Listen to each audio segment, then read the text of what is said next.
আবার আপনি শিবপুর বিধানসভাতে মনোনীত প্রার্থী হয়েছেন, তার জন্য অসংখ্য শুভেচ্ছা। ধন্যবাদ। 21-এর নির্বাচনে আপনার ভোটের সংখ্যা ছিল 24,000 সামথিং, আর এই প্রার্থী মনোজ তিওয়ারির ছিল 92,000 সামথিং। তো এই জায়গায় দাঁড়িয়ে এই 2026-এর নির্বাচন আসছে, আর 23 তারিখ আর 29 তারিখ, আর মাত্র 1 মাস বাকি। কি আশা করছেন?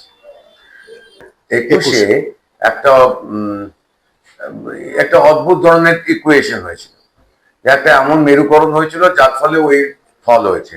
ওই ফলটার সঙ্গে 2026-এর নির্বাচনের কোনো তুলনাই হয় না। 2026-এর নির্বাচন সম্পূর্ণ অন্য হবে। এবং আমরা বলছি যে এখন মানুষের যে এত অনাস্থা শাসক দলের প্রতি, দুটো শাসক দলের প্রতি মানুষ তো দ্বিধাবিভক্ত। আমরা চাইছি যে মানুষ এই বিভ্রান্তিতে, কিছুটা বিভ্রান্তির মধ্যেই রয়েছেন অনেকে। আমি তো চিকিৎসক, আমার কাছে প্রচুর লোক আসে এবং প্রচুর লোক এসে একই কথা বলে যান যে এদেরকে আর সহ্য করা যাচ্ছে না, হাতে নেই, আমরা কিছু করতে পারবো না। কিন্তু আমরা যে আসনটা পাইনি কয়েকবার, কিন্তু তা সত্ত্বেও কিন্তু আমি এলাকা ছেড়ে কোথাও যাইনি। এখানেই আমি সারা দিন ধরে থাকি এবং সমস্ত অনুষ্ঠানে মানুষের সঙ্গে জনসংযোগ সেরকম নিবিড় ভাবেই করে থাকি।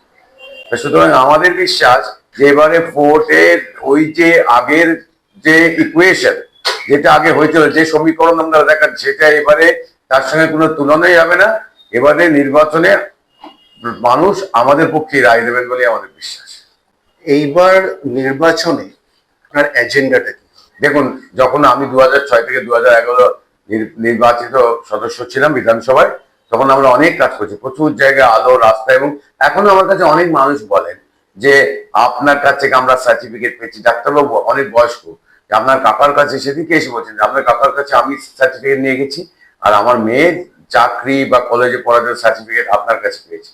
আমরা চাই আপনি আবার আসুন, আমরা যেন আপনাকে এরকম ভাবে আপনার বাড়ি আবার ঘরে আলো হয়ে যাক, যেভাবে আপনার কাকা ছিলেন। অন্য বিধায়করা হয়েছেন, আমরা যা আসনটা পাইনি, তারা এখানে কি করেছেন? একটা কাজ বলুন তো এটা করেছেন? তাছাড়া এখানে দেখুন, এই ভারত চুক্তির অবস্থা এত খারাপ। আরতি কটন মিল, ন্যাশনাল টেক্সটাইল, যেটা বন্ধ, যেটা নিয়ে আমরা নিয়মিতভাবে গ্রেড মিটিং করছি, আমরা ম্যানেজমেন্টের সাথে কথা বলছি। কত ছেলে, মানে বাচ্চা বাচ্চা ছেলেরা যারা চাকরি করে, তাদের মিল বন্ধ। সুতরাং আমরা চাই খোলার জন্য, এবং ওই আমরা বিধায়ক হিসেবে ওই মিল খোলার জন্য, এবং এখানে সমস্ত কলকারখানায় শিল্পের যেতে ক্ষতি হচ্ছে সেদিকে আমরা দেখব। যারা বেকার ছেলেদের জন্য আন্দোলন করব। আমাদের কাজ হলো শ্রমিক এবং খেটে খাওয়া মজদুরের সঙ্গে থাকা। বেশ, আমার আর একটা প্রশ্ন, ছোট্ট করে, রণকৌশলটা কি হবে? কোনো কৌশল না করাই আমার সবচেয়ে বড় কৌশল। আর দ্বিতীয় কথা হলো যে এসআইআর কতটা ক্ষতি করেছে? এসআইআর ক্ষতি করেছে নিয়ে আমরা আমাদের যে ইলেকশন সেল আছে, আমারও তো নিজস্ব ইলেকশন সেল আছে, তারাই কাজ করছে। আমার চিফ ইলেকশন এজেন্ট আছে, আমার কনভেনার আছে, তারা সব এটা নিয়ে কাজ করছে যে আমরা কত ভোট বাদ গেছে।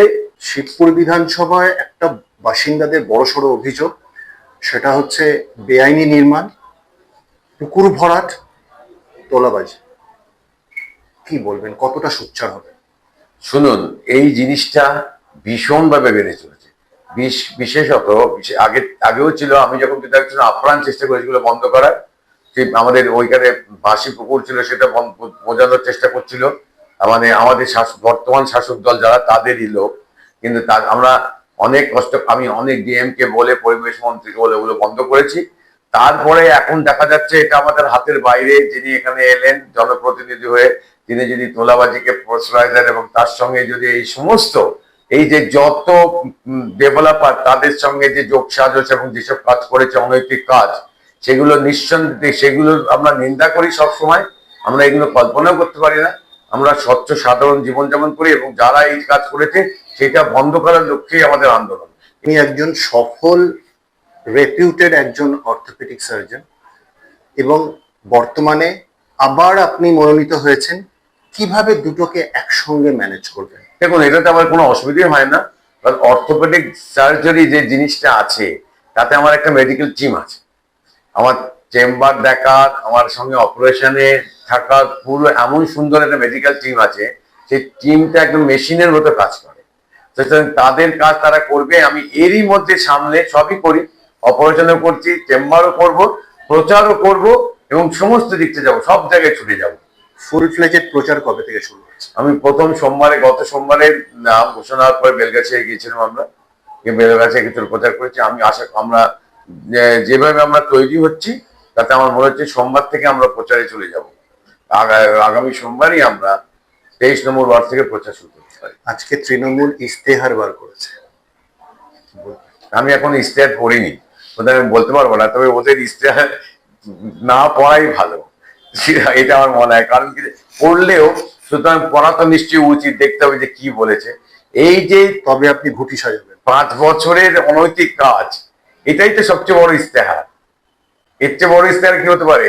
স্বাস্থ্য পরিষেবা, শিক্ষায় যে অনৈতিকতা, যে দুর্নীতি, যে ভাবে আমাদের, আমি ভাবতে পারি রাজ্য করে একটা বাচ্চা মেয়ে, আমি বলতে চাই না এটা আমি নির্বাচনী প্রচারে কাজে লাগাবো না, কিন্তু আরজি করের প্রসঙ্গ যখন আপনি তুললেন, অভয়ার মা ভোটে দাঁড়িয়েছেন এবং আপনাদেরই কিন্তু বিরুদ্ধে বিস্ফোরক মন্তব্য করছেন, মন্তব্যগুলো দেওয়া যাচ্ছে না, কি বল একজন ডাক্তার হিসেবে?